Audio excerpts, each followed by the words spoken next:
we can't consider forcible displacement of those communities. That would be ethnic cleansing. I've worked as a diplomat for several decades and on and off on the Middle East throughout that time. And the reality is, a peace process is not a real estate deal.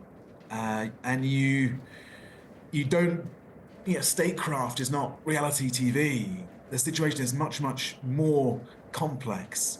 So at the heart of all this, someone needs to ask the Palestinians what they want.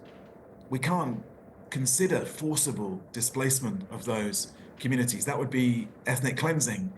And I've spent 2 days talking to the people of Gaza and saying, what do you think of these announcements? What do you want? And every single person says to me two things. First, they grab my sleeve and say, tell our story, make sure the world knows what has happened to us. And secondly, they say, we're staying. We're not going anywhere. This is the land that belonged to our parents and our grandparents, and that we'll rebuild.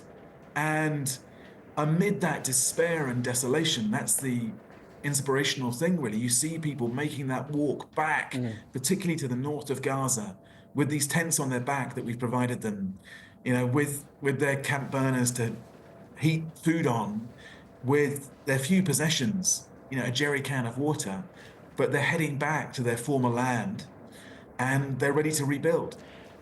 So the images we've seen, particularly from northern Gaza, look absolutely horrifying. You've now seen this with your own eyes. What exactly can you say to convey the scale of the devastation there?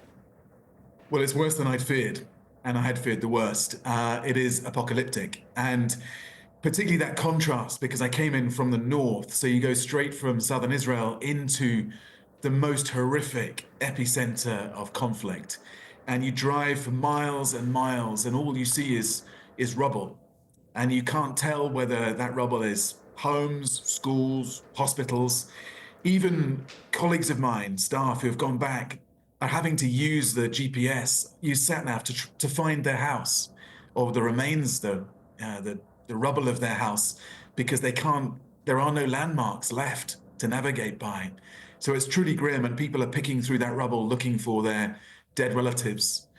And the dogs are out there as well looking for corpses. And one thing you notice is that the people are thin, but the dogs are fat.